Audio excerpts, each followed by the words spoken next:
There we go. What's up, everybody? How y'all doing?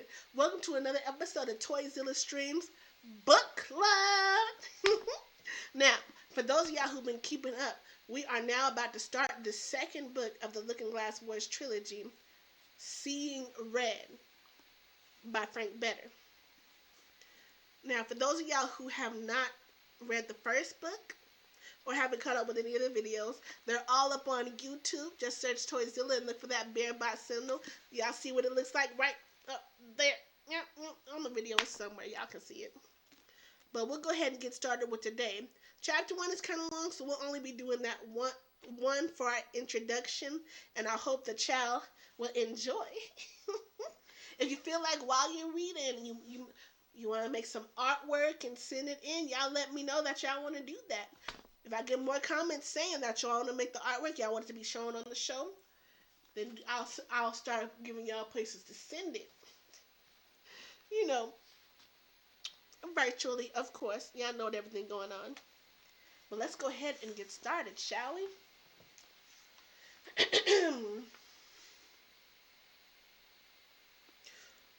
Chapter 1. Wonderland's finest architects had designed it and overseen its fabrication. The most skilled glaziers, carpenters, masons, and gemologists had worked tirelessly to ensure that even its smallest details were built according to plan. Hart Palace, imagined anew on the site of the former palace, which had stood for generations until being cruelly decimated by red. The artisans labored with such great effort in tribute to you, Alice, said Gilbert Hart as he escorted the Queen and her personal bodyguard, Humberg Molly, through the palace for the first time. The tips of Biblet's oversized ears crimped forward. The blue-green veins beneath the translucent skin of his bald head seemed to swell. He was amused by something.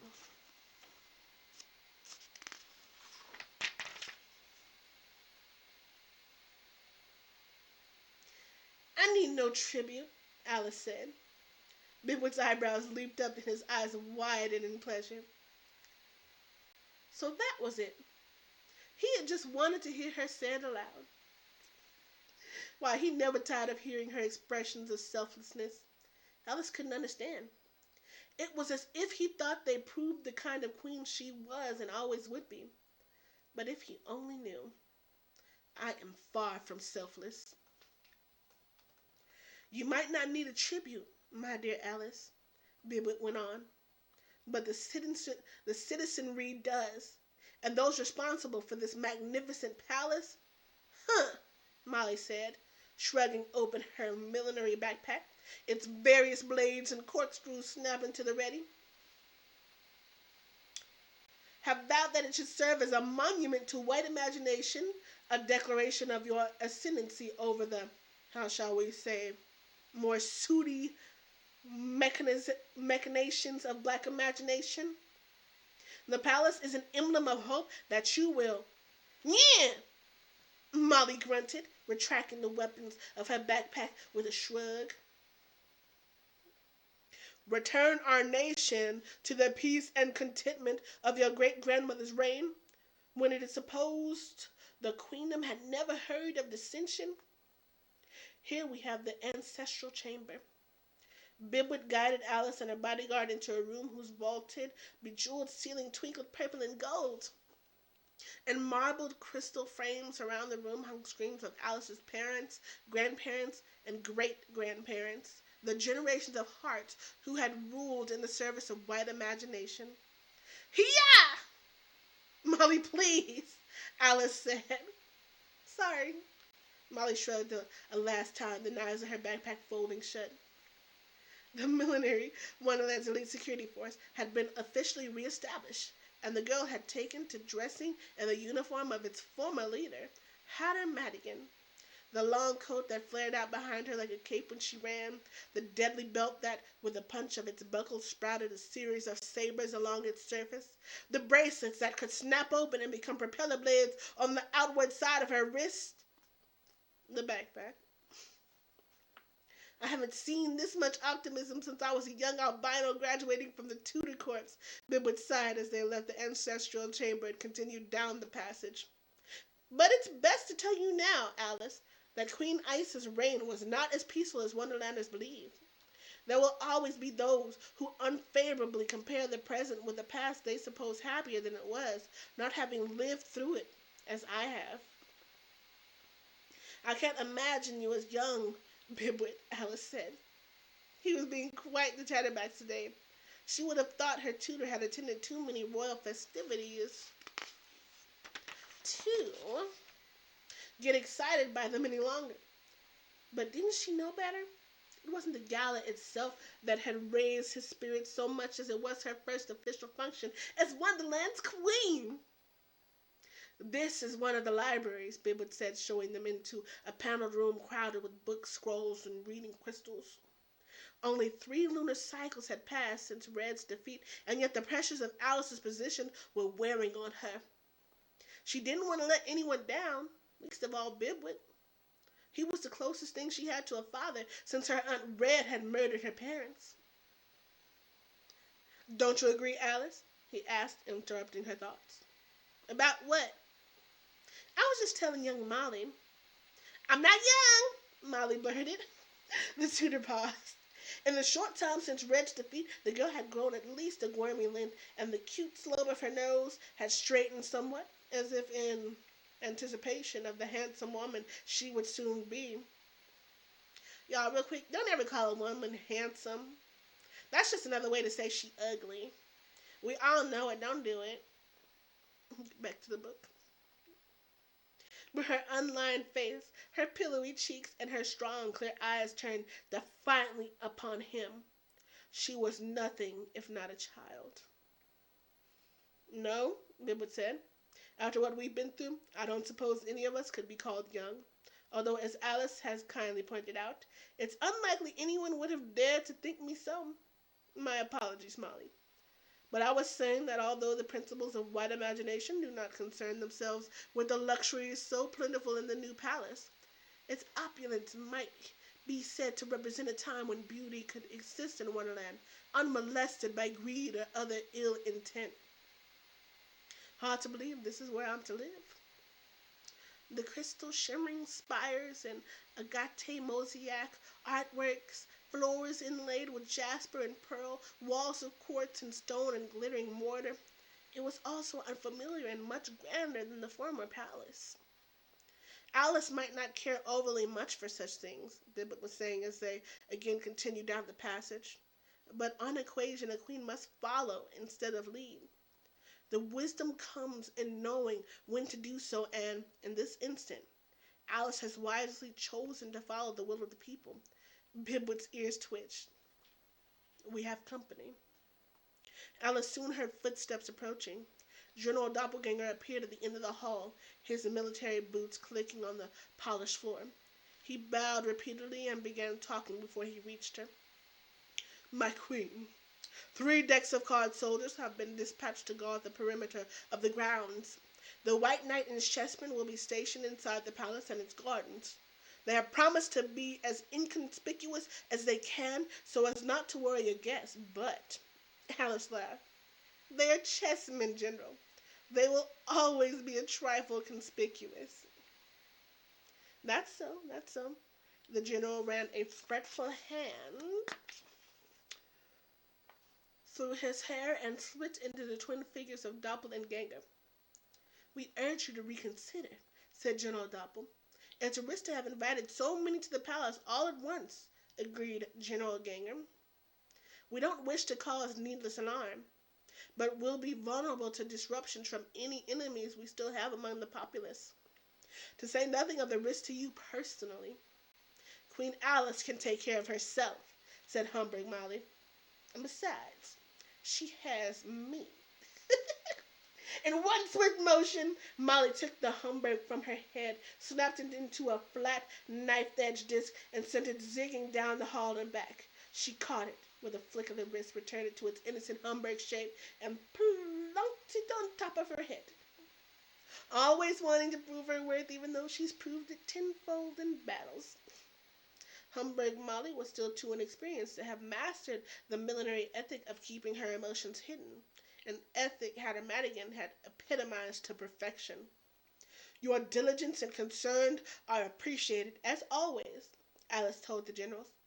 But the memorial is all for but the memorial is for all of Wonderland, and to bring out the best in Wonderlanders, I must assume the best of them. You're starting to sound like Bibwit, Doppelganger moaned at once and turned to leave. I'll talk with you, generals, the tuner said. I must powder my head and poof out my scholarly robes for the party, and so will take my leave of the Queen. Once Bibwit and the generals had gone, Molly said, I don't get it. He's an albino. Why does he put white powder on his head? Alice smiled. When we're as clever and when we're as clever and educated as Bibwit, I'm sure we'll know the answer, Molly. But I think it's time we joined the guests. The royal garden and courtyard at the center of palace grounds was crowded with happy Wonderlanders, their ticklish eruptions of laughter competing with the singing of the sunflowers planted alongside the war memorial. Alice had made only one request of the palace architects, that at the grave site of Sir Justice Anders, former head of the palace guard and Dodge Anders' fathers, they create a memorial honoring all who had lost their lives during Red's 13-year reign. Royals, civilians called soldiers, chessmen, palace guardsmen, and members of the military. The bodies of Queen Genevieve and King Nolan hadn't been recovered, of course, but Bidwip had surprised Alice with two of their most intimate keepsakes, a toy spirit Dane invented by her father, and one of her mother's charm bracelets, both of which he'd kept tucked deep within his robes throughout Red's tyranny. These had been enough for the hereafter. These had been enough for the hereafter seeds to do their work. Just as a bouquet forming the likeness of Sir Justice washed over his gaze, bouquets of camellias, gardenias, and lilies resembling Wonderland's former king and queen now kept vigil over theirs. On either side of the graves rose a simple stone etched with the names of those known to have lost their lives in battles against Red.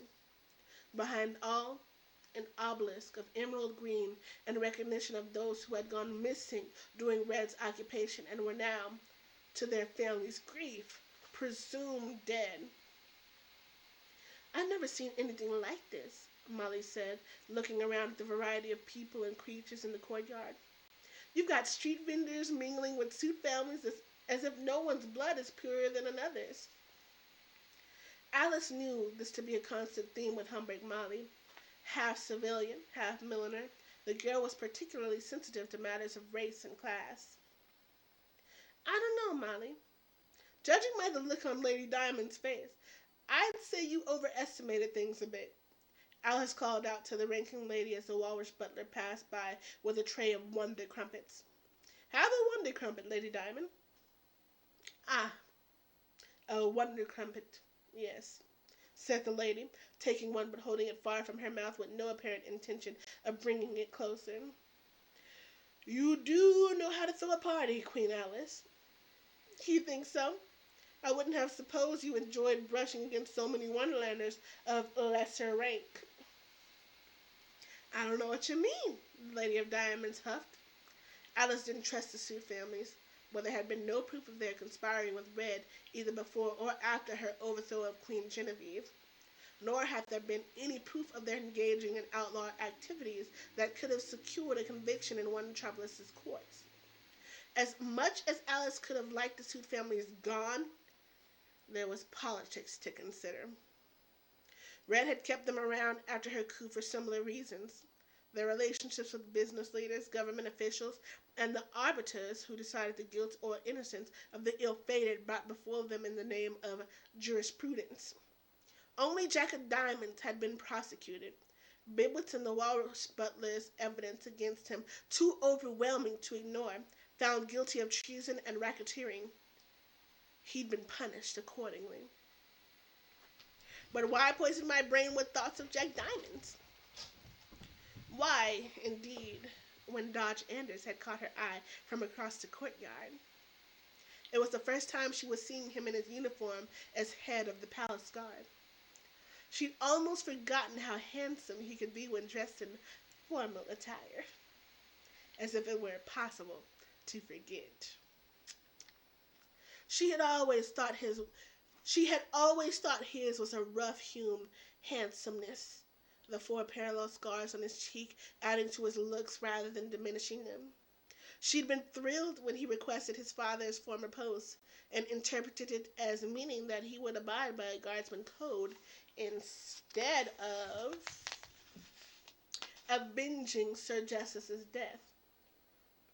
She only hoped that he didn't become too much like the Dodge of her youth, who had shown an almost religious devotion to propriety as a guardsman placed in relation to the Queen, because now that there was no threat of her having to marry Jack of Diamonds, she glanced away, afraid she would have revealed too much of herself in her eyes. Molly, there are enough guards and chessmen here to protect a flock of queens. I want you to go off and enjoy yourself. But I am enjoying myself. It was Molly's job to shadow her everywhere. Alice knew. But it could be so bothersome. How was she supposed to have any time alone with Dodge, who was at the moment making his way toward her though she pretended not to notice? Molly, I order you to enjoy yourself somewhere else. Fine, the girl pouted and stomped off.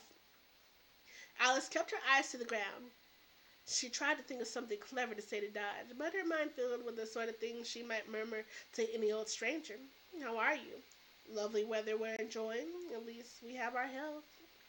She felt him standing next to her. Her quick pulse loud in her ears. She looked up and it was only Bibwit with official pardons to sign. Must I, Bibwit? Even during the party? She watched Dodge veer off to confer with one of his guardsmen. He would never interrupt her when engaged in the nation's business. I'm sorry you find it inconvenient, Alice, but these are Wonderlanders who have been punished by Red's regime for committing no crimes. He was chastising her in his gentle way. Why should those who have innocently suffered be made to suffer another moment? Wonderlanders imprisoned during Red's reign were being interviewed, their cases reviewed to determine if they were legitimate criminals or merely people who had fallen afoul of Red's temper. For the latter, proper legal channels had to be employed, pardons issued and signed. It seems that being a queen involves nothing but paperwork, Alice sighed, scratching her name first on one pardon then another. Mastering the combat aspects of a warrior queen is the easy part, said Bibwit. The administrative responsibilities of ruling from day to day, of contending with the bureaucratic procedures that keep Wonderland society functioning. These are more subtle to master and therefore more difficult. The walrus butler waddled up as Alice was signing the last of the pardons. Queen Alice, King Arch of Borderland is here. Bibwit's ears stood erect in surprise. He must have come to wish me well, Alice said, not quite believing it herself. Please show him into the garden, Walrus. Yes, I tried, Queen Alice, but he says he prefers to visit with you in a more masculine environment. I don't think so.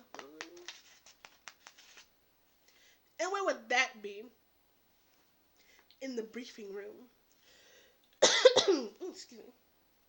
She saw the king in her imagination's eye, in the company of his intel ministers and bodyguards, a disdainful expression on his face. She flicked a look toward Dodge. He shrugged in good-natured understanding. He would have to wait. I'll attend you, Alice, Bibwit said. Wonderland's queen shook her head. No. It's more important that you end the suffering of the falsely imprisoned as soon as possible. Deliver the pardons to the arbiters, as you'd intended, and please arrange for me to inspect the conditions at the mines. The reports I have heard are disturbing.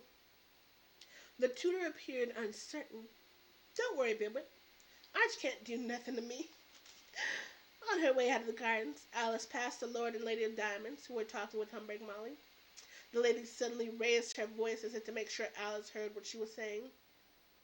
Jack was forever bending rules to suit his own interests. though we never thought he'd go so far as to conspire with Red. Of course, we had to disown him, our only son and heir, after his treasonous behavior. But as inexperienced a sovereign as she was, even Alice knew in the Garden of State treason was a weed. Just when you thought you'd rooted it out for good, it returned more virulent than before. Now that's the end of chapter 1, everybody. I don't know. I don't like any of the Suit families either. I think Alice should have just used her supreme authority as queen to just kick them to the curb altogether. I mean, she's Queen Alice of Wonderland. Any connections they can have, she can have better. You know what I'm saying? But I want to thank y'all tonight for coming with me and enjoying another episode of Toyzilla's Book Club. Right now, we will have to stop. Tomorrow, we'll read a couple more chapters after our video game sessions. Remember, 7 p.m. Pacific Standard Time. Tomorrow, we'll be playing some Among Us. And if we get enough players, we can switch over to Werewolf. All the itty bitties are free to join for Among Us time. But once we switch over to Werewolf, it'll be Adult Swim, y'all. So I hope y'all can come on and join us. All right, y'all. Y'all know how the saying goes. If you like what you see, you turn down your PC and mute it. Thank y'all for spending time with me. Your girl Toyzilla is out. Bye now.